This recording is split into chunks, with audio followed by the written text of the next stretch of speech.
إن الحمد لله نحمده ونستعينه ونستغفره ونعوذ بالله من شرور أنفسنا وسيئات أعمالنا من يهده الله فلا مضل له ومن يضلل فلا هادي له أشهد أن لا إله إلا الله وحده لا شريك له وأشهد أن محمدا عبده ورسوله اللهم صل وسلم وبارك على نبينا الكريم نبينا محمد وعلى آله وأصحابه أجمعين يا أيها الذين آمنوا اتقوا الله حق تقاته ولا تموتن إلا وأنتم مسلمون. Wahai orang-orang yang beriman, bertakwalah kepada Allah, buatlah pelindung antara dirimu dengan siksa Allah, dan jangan sekali-kali kamu mati kecuali dalam keadaan Islam, berserah diri kepada Allah. Ya ayyuhalladzina amanu taqullah, wahai orang-orang yang beriman, bertakwalah kepada Allah, buatlah antara dirimu dengan siksa Allah ada pelindung. Wa qulu qawlan sadida, dan ucapkanlah ucapan yang benar. Yuslih lakum a'malakum, pasti Allah akan perbaiki perbuatan dan amal kalian. Wa yaghfir lakum dzunubakum, pasti Allah akan ampunkan dosa-dosa kalian. Wa may yuti'illaha wa rasulahu faqad faza fawzan 'azima. Barang siapa taat kepada Allah dan Rasulnya, maka dia telah meraih kemenangan yang besar. Jemaah sidang Jumat yang semoga dirahmati oleh Allah, kita memasuki hari-hari yang tiada hari selain dia pasti ada di bawahnya derajatnya. Sebab inilah hari-hari yang disebut oleh Allah Azza wa Jalla melalui sabda nabinya, hari-hari terbaik yang ada di muka bumi. Allah Subhanahu wa taala bersumpah dengan hari-hari ini di dalam surat Al-Fajr. Allah berfirman, wal fajr wa layalin ashr, demi waktu fajar dan demi 10 malam. Mayoritas ahli tafsir menafsirkan bahwa 10 malam tersebut adalah 10 hari pertama bulan Dzulhijjah yang sekarang sedang kita masuki, tetapi kita lalai selalai-lalainya. Padahal ini adalah hari-hari terbaik yang bahkan lebih baik daripada hari-hari di bulan Ramadan. Oleh karenanya datang dalam hadis riwayat Ahmad, Rasulullah SAW menafsirkan ayat tadi yang dimaksud adalah 10 awal dari bulan Dzulhijjah. Dan Allah tidak bersumpah dengan makhluknya kecuali karena makhluknya tersebut memiliki keagungan di sisinya. Sedangkan makhluknya tidak boleh bersumpah kecuali dengan Allah. Di dalam ayat yang lain di surat Al-A'raf, di saat Nabi Musa alaihi salam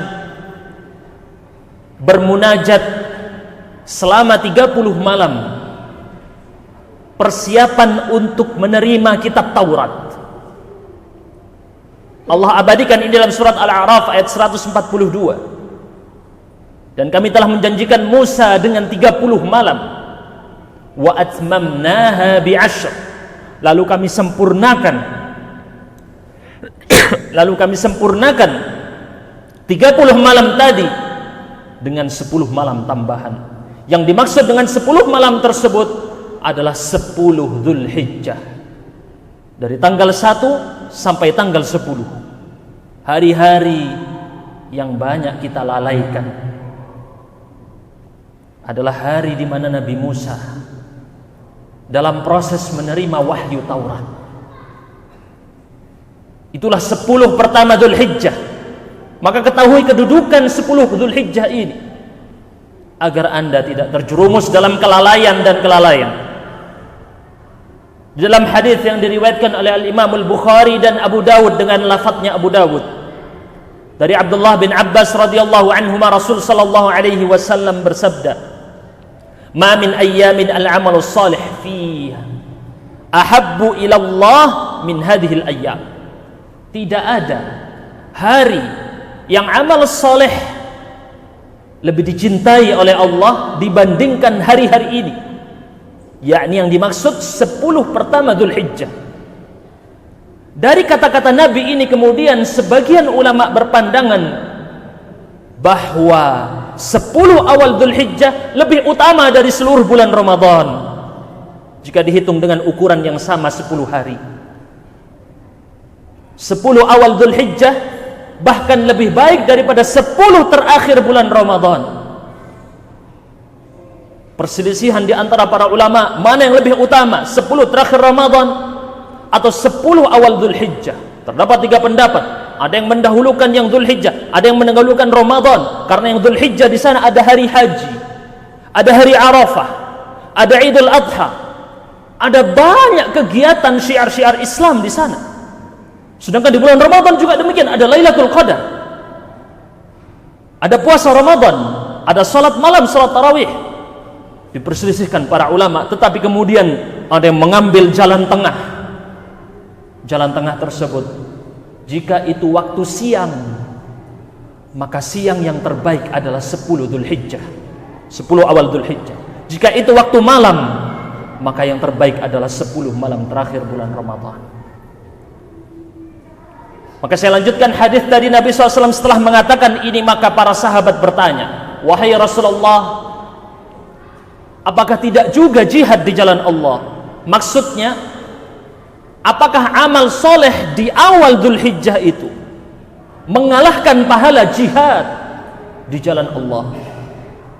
Maka Rasulullah SAW mengatakan, tidak pula jihad di jalan Allah, kecuali seseorang yang pergi dalam jihadnya membawa seluruh nyawa dan hartanya dan dia tidak kembali sama sekali. Semua hartanya habis untuk jihad di jalan Allah, nyawanya dia korbankan untuk memperjuangkan agama Allah. Dia tidak kembali pulang, hartanya dan nyawanya habis untuk jalan Allah, maka orang ini pahalanya baru bisa mengalahkan amal-amal soleh di awal Dzulhijjah. Adapun selain itu, amal soleh di bulan Dzulhijjah lebih utama. Maka jangan sampai lalai-lalai yang kita lakukan ini justru kita perbanyak di awal Dzulhijjah. Sebagian berkata Ibnul Qayyim rahimahullah, permisalannya adalah seperti orang yang melakukan pelanggaran di halaman istana raja. Ini orang berdosa, dia memilih berbuat dosa di waktu-waktu yang mulia. Dia berdosa di depan istana raja langsung, maka hukumannya jauh lebih besar daripada dia berbuat pelanggaran tadi di tempat yang jauh. Itu permisalan antara orang yang melakukan dosa, maksiat, kemungkaran di 10 awal Dzulhijjah dengan selain 10 awal Dzulhijjah. Jamaah kaum muslimin rahimakumullah, di dalam surat Al-Buruj ayat 3 Allah berfirman, wa syahidi wa masyhud,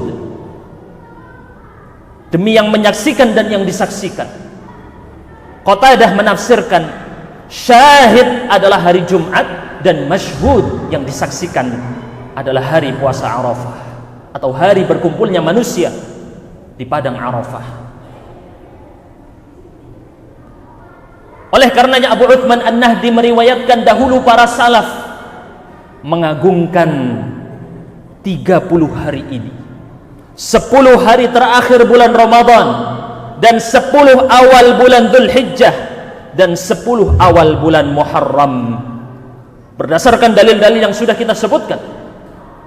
Maka kemudian Al-Hafidh Ibnu Hajar menjelaskan kenapa 10 awal Dzulhijjah ini, kenapa 10 awal Dzulhijjah ini diunggulkan bahkan di atas pahala jihad di jalan Allah. Ibnu Hajar menjelaskan, karena tidak ada hari-hari lain yang menggabungkan semua jenis amal soleh. Di dalamnya ada solat, bahkan solat yang paling agung, solat Idul Adha. Di dalamnya ada puasa, puasa Arafah yang menghapuskan dosa yang telah lalu dan yang akan datang 1 tahun ke depan dan 1 tahun ke belakang. Di dalamnya pula terdapat syariat haji.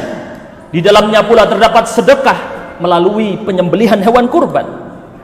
Dan ini tidak pernah terjadi di selain waktu-waktu ini. Maka 10 awal Dzulhijjah adalah waktu paling mulia yang paling dicintai oleh Allah.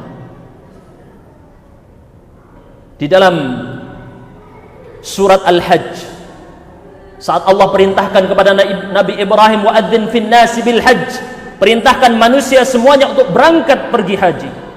Ya'tuka rijalan wa ala kulli dhamirin ya'tina min kulli fajjin amiq.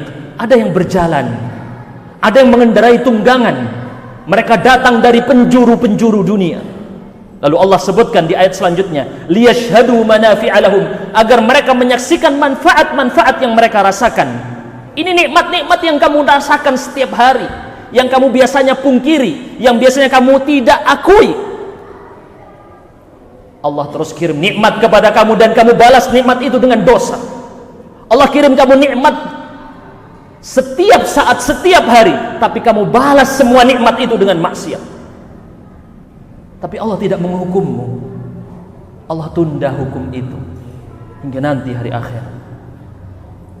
Maka kemudian Allah sebutkan wa yadhkuru smallahi alaihi, agar mereka menyebut nama Allah, memuji Allah. Itulah menjadi alasan daripada syariat haji. Fi ayyamin ma'lumat, di hari-hari yang dikenal. Para ahli tafsir mayoritasnya menafsirkan bahwa hari-hari yang dikenal yang dimaksud di dalam surat Al-Hajj ayat 28 adalah 10 awal Dzulhijjah. Oleh karenanya Nabi SAW di dalam hadis riwayat Ahmad disahihkan oleh Al-Arnaut, beliau perintahkan setelah menyebutkan hadis yang tadi, ini adalah hari-hari terbaik yang bahkan mengalahkan pahala jihad di jalan Allah. Fa'akthiru, maka berbanyaklah di dalamnya at-takbir, mengagungkan Allah, takbir Allahu Akbar. Wat tasbih, wat tahmid, wat tahlil, perbanyaklah mengingat Allah di hari-hari ini, karena pahalanya berbeda dari hari-hari yang lain.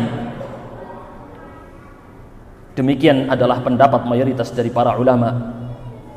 Oleh karenanya Imam Al-Bukhari dalam kitab sahihnya meriwayatkan dahulu di 10 awal Dzulhijjah ini, Ibnu Umar, sahabat yang mulia, dan Abu Hurairah radhiyallahu anhuma, mereka keluar ke pasar-pasar, lalu beliau bertakbir dan orang-orang mengikuti takbir beliau berdua. Di tengah pasar, di tengah orang lagi lalai-lalainya, di tengah orang sedang sibuk mencari nafkah, di tengah orang tidak ingat dengan menyebut nama Allah, mereka para sahabat datang ke pasar-pasar mengingatkan, ini 10 awal Dzulhijjah, saat dimana kita harus mengingat Allah lebih banyak dari hari-hari yang lain. Bahkan Al-Bukhari meriwayatkan dahulu Umar berkhutbah, bertakbir di tendanya di Mina, sehingga orang-orang semuanya ikut bertakbir bersama Umar bin Khattab, sehingga sampai terdengar sampai ke pasar, orang-orang di pasar ikut bertakbir juga. Ini semangat beribadah yang terjadi di zaman para salaf terdahulu. Semangat mereka tidak malu mengungkapkan zikir dan ibadahnya, ditampakkan di hari-hari yang mulia ini. Aqulu qawli hadza wa astaghfirullah li wa lakum wa li sairil muslimina min kulli dhanb fastaghfiruhu innahu huwal ghafurur rahim.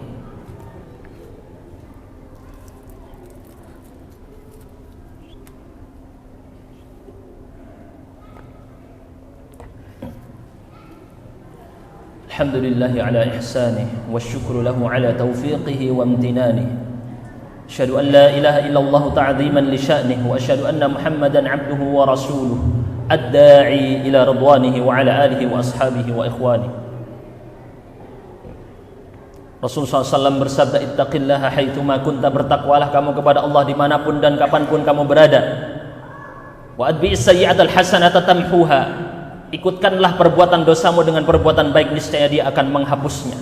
Wa khaliqin nasa bi khuluqin hasan, bergaulah dengan manusia dengan akhlak yang baik. Rasulullah SAW bersabda dalam hadis riwayat Muslim, ma min yaumin akthara min an yu'tiqallahu fihi 'abdan minan nar min yaumi Arafah. Tidak ada hari yang melebihi hari ini di mana Allah membebaskan banyak orang dari neraka, tidak pernah terjadi lebih banyak dibandingkan hari ini, yakni hari Arafah. Hari di mana semua para jamaah haji berkumpul menjadi satu, menggambarkan ilustrasi bagaimana padang mahsyar, padang di saat kita mempertanggungjawabkan semua amal yang kita lakukan dulu di dunia. Mereka berkumpul di sana, bermunajat, minta ampun pada Allah, berzikir, mengagungkan Allah di tempat yang disebut dengan Arafah, dengan syariat yang kita kenal dengan syariat wukuf. Sebab nanti kita pun akan melakukan itu di hari di mana tidak bermanfaat harta dan tidak pula nasab dan anak. Maka kemudian Rasul SAW mengatakan, maka Allah kemudian mendekat kepada hamba-hambanya, memamerkannya di hadapan para malaikat apa yang diinginkan oleh orang-orang ini. Maka kemudian Allah ampunkan mereka dan Allah bebaskan mereka dari api neraka. Saat hari Arafah nanti, di mana posisi kita? Saat dalam kondisi lalai, dalam banyak maksiat, di saat Allah sedang membebaskan jumlah terbanyak yang pernah Allah lakukan. Di dalam 1 tahun tidak ada pembebasan manusia dari neraka lebih banyak daripada hari Arafah. Oleh karenanya kita mengajak kaum muslimin semua untuk berpuasa di hari Arafah, yakni hari tanggal 9 Dzulhijjah. Sebab Rasulullah SAW mengatakan dalam hadis riwayat Muslim, ahtasibu 'ala Allah ay yukaffira as-sanatal madiyah wal atiyah. Aku berharap puasa Arafah itu akan menghapuskan dosa-dosa 1 tahun yang telah lalu dan dosa 1 tahun yang akan datang. Ini tidak didapati kecuali dari pahala puasa Arafah. Makanya tadi kita sebutkan bahwa ini membuat 10 Dzulhijjah menjadi hari-hari terbaik yang ada di muka bumi dalam kondisi manusia banyak yang lalai. Semoga Allah jaga kita semuanya dan bimbing kita semuanya menjadi orang-orang yang diberkahi, menjadi orang-orang yang dibimbing untuk beribadah, untuk memanfaatkan 10 awal Dzulhijjah ini dengan sebaik-baiknya. Ya Allah ya Rabbal Alamin, kami mohon ampun kepadamu ya Allah. Rabbana zalamna anfusana wa illam taghfir lana wa tarhamna lanakunanna minal khasirin. Ampunilah kami ya Allah, perbaiki diri-diri kami ya Allah, lembutkanlah hati kami yang keras, perbaiki hati kami yang rusak, sembuhkanlah hati kami yang sakit, hidupkanlah hati kami yang mati, kembalikanlah kami kepada jalan-Mu ya Allah. Buatlah kami menjadi orang-orang yang Engkau ridai. Allahumma ighfir lil muslimina wal muslimat. Ampunilah orang-orang muslim dan muslimat, al ahya'i minhum wal amwat, baik yang masih hidup maupun yang sudah meninggal. Innaka sami'un qaribun mujibud da'awat. Ya Allah, bantulah kami di hari-hari ini. Kami memohon kepadamu untuk Engkau mampukan kami berangkat pergi haji di tanah suci-Mu. Kami datang ke tempat-Mu ya Allah sebagai undangan-Mu. Panggil kami ya Allah untuk datang ke tanah suci-Mu. Panggil kami ya Allah. Kami berharap agar Engkau ampuni dosa-dosa kami dengan kami datang ke tempat-tempat yang Engkau agungkan tersebut. Rabbana atina fid dunya hasanah wa fil akhirati hasanah wa qina adzaban nar. Ibadallah, innallaha ya'muru bil 'adli wal ihsan wa ita'i dzil qurba wa yanha 'anil fahsya'i wal munkari wal baghi. Ya'idukum la'allakum tadhakkarun wa la dzikrullahi akbar.